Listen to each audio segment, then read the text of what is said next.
semuanya, perkenalkan nama saya Yevita R. Mirayana.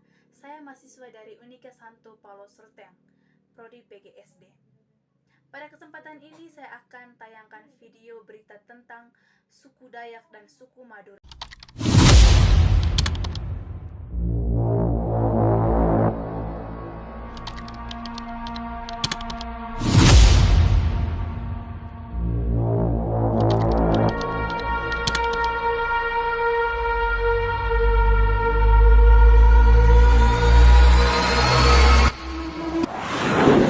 Peristiwa konflik etnis yang terjadi di Sampit, Kalimantan Tengah pada tahun 2001 merupakan salah satu tragedi paling berdarah yang masih membekas dalam sejarah Indonesia.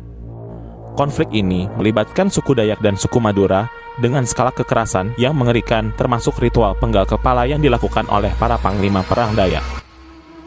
Ketegangan antara penduduk asli Dayak dan pendatang Madura sudah berlangsung sejak lama. Banyak orang Madura yang merantau ke Kalimantan sejak masa kolonial hingga Orde Baru mencari penghidupan di sektor perkebunan, pertambangan, dan perdagangan. Namun, perbedaan budaya dan persaingan ekonomi kerap memicu konflik kecil yang lama-kelamaan membesar. Puncaknya terjadi pada Februari 2001 ketika bentrokan antar warga di Sampit berubah menjadi perang etnis yang brutal. Suku Dayak yang merasa wilayahnya terancam mulai melakukan serangan besar-besaran terhadap warga Madura. Dalam tradisi Dayak, ada sosok yang disebut Panglima Perang, pemimpin spiritual dan militer yang menguasai ilmu gaib serta strategi perang. Ketika konflik Sampit memanas, Panglima-panglima ini memimpin pasukan Dayak untuk melakukan ngayau, yaitu tradisi penggal kepala musuh sebagai bentuk balas dendam dan penghormatan kepada leluhur. Para panglima dipercaya memiliki kekuatan mistis seperti kebal senjata, mampu menghilang, serta bisa memanggil roh leluhur untuk bertarung bersama mereka.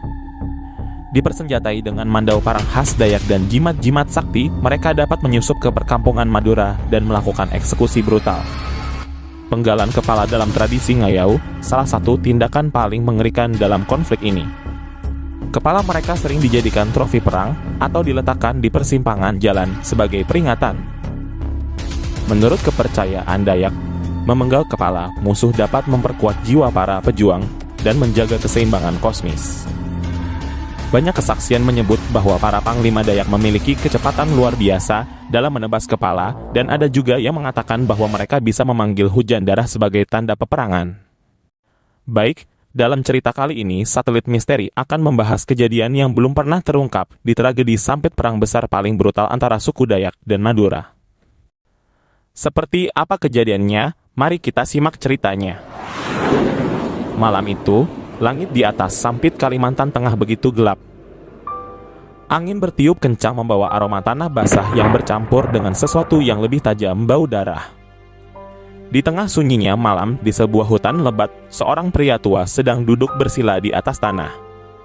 Matanya yang tajam menatap api unggun yang menari-nari, sementara asap dupa naik perlahan ke atas langit. Ia bukan sembarang orang.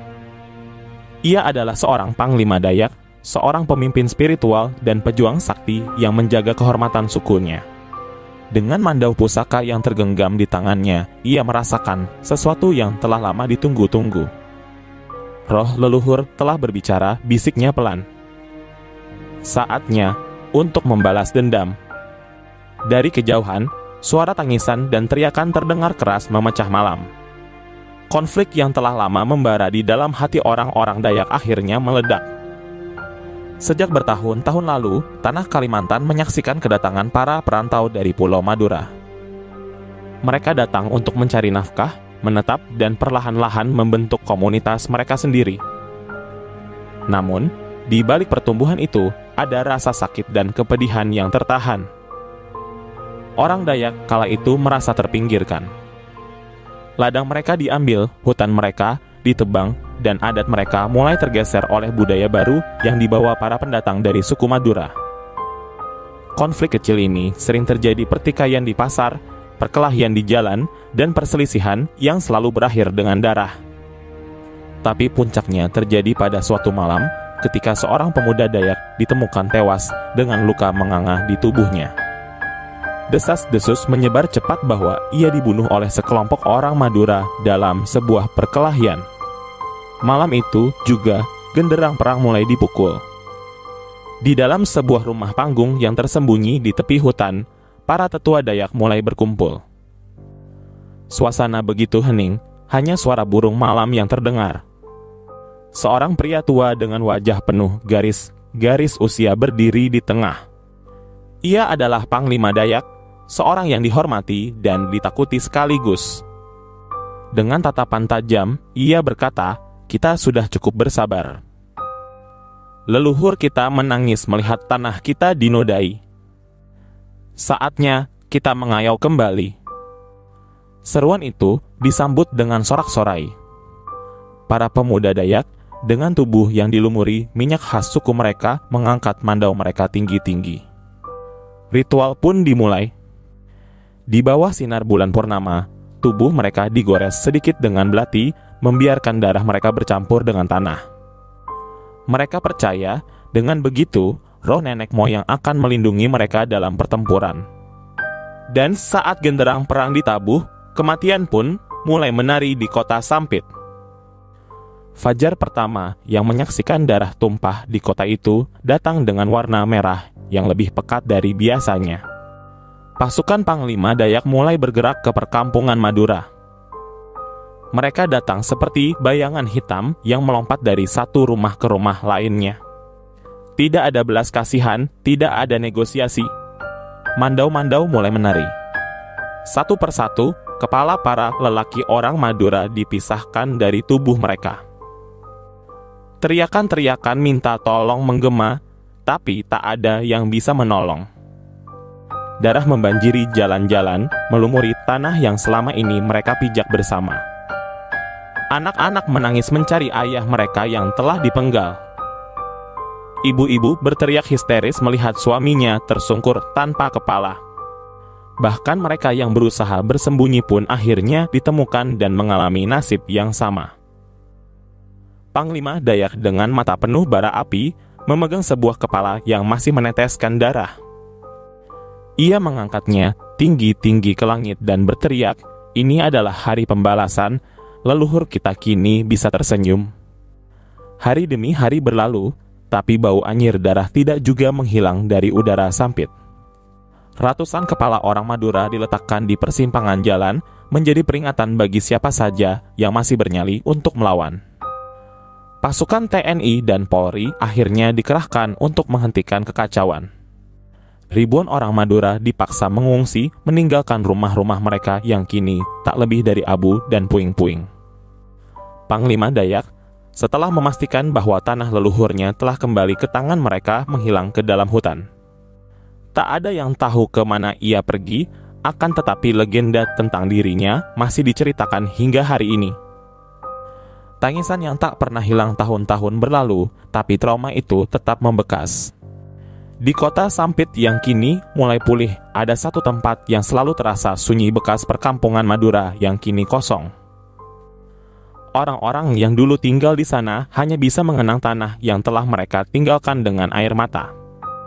Di hutan yang jauh dari kota, konon masih ada bekas altar tempat Panglima Dayak melakukan ritualnya.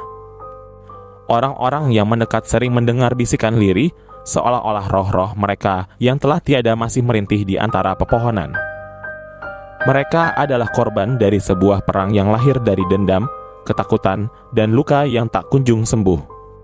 Dan hingga kini, cerita tentang Panglima Dayak yang memenggal ratusan kepala tetap menjadi legenda yang menakutkan dan mengingatkan bahwa sejarah berdarah itu tidak boleh terulang kembali. Tahun-tahun telah berlalu sejak tragedi Sampit mengubah wajah Kalimantan. Namun, meski pertempuran telah usai, luka yang ditinggalkan tidak pernah benar-benar sembuh. Di pedalaman Kalimantan yang jauh dari kota yang kini kembali tenang, hutan-hutan lebat masih menyimpan cerita yang tak semua orang berani membicarakannya. Di sanalah, menurut bisik-bisik masyarakat, Panglima Dayak masih hidup yang tersembunyi di antara pepohonan menjadi legenda yang hidup dalam bayang-bayang. Bahkan ada beberapa orang yang mengaku pernah melihatnya. Seorang pria tua dengan mata tajam, rambut panjang putih beruban, dan tubuh penuh luka pertempuran. Kadang ia terlihat di tepi sungai, kadang di atas bukit tempat orang Dayak melakukan ritual mereka. Namun, yang paling menakutkan adalah kisah para pencari kayu yang tak pernah kembali setelah memasuki hutan itu. Mereka yang berhasil kembali sering menceritakan hal yang sama. Mereka sering mendengar bisikan, suara orang-orang menangis, dan melihat sosok besar berdiri di tengah kabut dan menatapnya dengan mandau berlumuran darah. Di dalam kota, meski orang-orang berusaha melanjutkan hidup, rasa takut tetap bersembunyi di sudut-sudut jalan. Setiap tahunnya, pada malam-malam tertentu, warga Sampit tidak berani keluar rumah setelah matahari terbenam. Konon, saat malam tiba, ada suara-suara aneh yang terdengar di bekas perkampungan Madura yang kini kosong. Beberapa orang yang nekat berjalan di sana mengaku pernah melihat bayangan-bayangan samar. Ada juga yang melihat sosok pria tanpa kepala berjalan tertatih-tatih, dan ada pula yang mendengar suara jeritan perempuan menangis seolah masih meratapi kematian suami dan anak-anak mereka. Seorang tukang ojek yang pernah melintasi daerah itu mengaku pernah melihat seorang lelaki tua berdiri di bawah lampu jalan yang temaram. Saat didekati, lelaki itu menoleh, dan alangkah terkejutnya tukang ojek itu saat melihat mata lelaki itu merah menyala penuh amarah yang belum padam. Tak butuh waktu lama baginya untuk menghindari daerah itu selamanya. Meskipun ribuan orang Madura telah diungsikan keluar dari Kalimantan, ada beberapa yang kembali diam-diam. Mereka bukan lagi para pedagang kecil atau buruh kasar. Mereka datang dengan dendam yang dalam, dengan hati yang tidak bisa menerima kepergian keluarga mereka yang telah menjadi korban. Salah satu dari mereka adalah Wira, seorang pemuda yang dulunya masih kecil ketika tragedi Sampit terjadi. Ia berhasil lolos saat keluarganya dibantai, tapi kenangan itu tetap tertanam di benaknya. Dengan hati yang membara, ia kembali ke Sampit dan bertekad untuk menemukan Panglima Dayak yang telah menghabisi keluarganya. Namun, saat ia menelusuri hutan demi hutan, mengikuti jejak yang konon menuju tempat persembunyian sang Panglima, ia menyadari sesuatu yang tak ia duga. Di antara rimbunan pohon, di sebuah tanah lapang yang penuh dengan tengkorak manusia, ia melihat sosok yang dicarinya. Tapi yang berdiri di hadapannya bukan hanya seorang pria tua. Di sekeliling Panglima Dayak, puluhan sosok bayangan berdiri diam, roh-roh orang yang telah mati dalam tragedi itu tertahan di antara dunia ini dan dunia berikutnya. Wira terpaku. Seluruh tubuhnya bergetar. Ia datang dengan niat balas dendam, tetapi kini ia menyadari tidak ada yang bisa diakhiri dengan darah. Dendam ini sudah tumbuh terlalu dalam dan tak ada yang bisa menghapusnya bahkan dengan kematian. Di saat itu, Panglima Dayak menatapnya. "Pergilah," suara sang Panglima terdengar dalam kegelapan hutan. "Kita semua adalah korban dan kita semua adalah pelaku." Wira, dengan air mata yang mengalir deras, jatuh berlutut. Ia menyadari satu hal yang telah lama hilang dari tanah ini. Pagi itu, saat matahari mulai menyinari hutan Kalimantan, Wira melangkah pergi. Ia tidak akan pernah kembali, tapi ia juga tidak akan membiarkan dendam itu menguasainya lagi. Sementara itu, di dalam hutan, Panglima Dayak berdiri diam dan menatap dari kejauhan. Ia tahu masanya akan segera berakhir. Tapi selama kisah ini masih hidup di hati manusia, selama amarah dan dendam masih mengalir di darah mereka, maka bayangan tragedi ini akan selalu ada. Perlu diingat kisah ini didasarkan pada peristiwa nyata yang pernah terjadi di Sampit pada tahun 2001. Meskipun beberapa elemen mistis dan dramatik ditambahkan untuk memperkuat nuansa cerita. Tujuan dari kisah ini bukan untuk memperkeruh luka lama, melainkan untuk mengenang dan memahami tragedi yang telah terjadi agar tidak terulang kembali di masa depan. Demikian kisah yang Satelit Misteri sampaikan, semoga kalian semua sehat selalu dimanapun berada.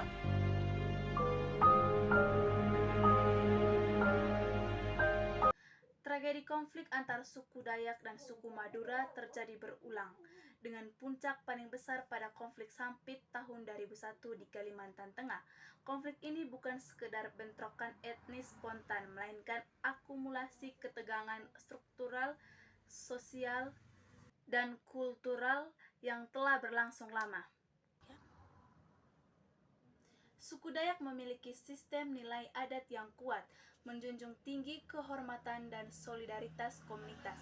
Sementara itu, sebagian masyarakat Madura dikenal memiliki budaya komunikasi yang lebih terbuka dan keras.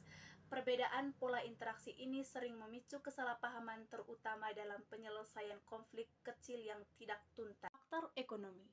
Terjadi kecemburuan sosial akibat dominasi sebagian pendatang Madura dalam sektor perdagangan, jasa, dan pekerjaan informal. Masyarakat Dayak merasa terpinggirkan di wilayahnya sendiri sehingga konflik kecil mudah berkembang. Program transmigrasi secara Orde Baru menyebabkan perubahan komposisi penduduk secara drastis.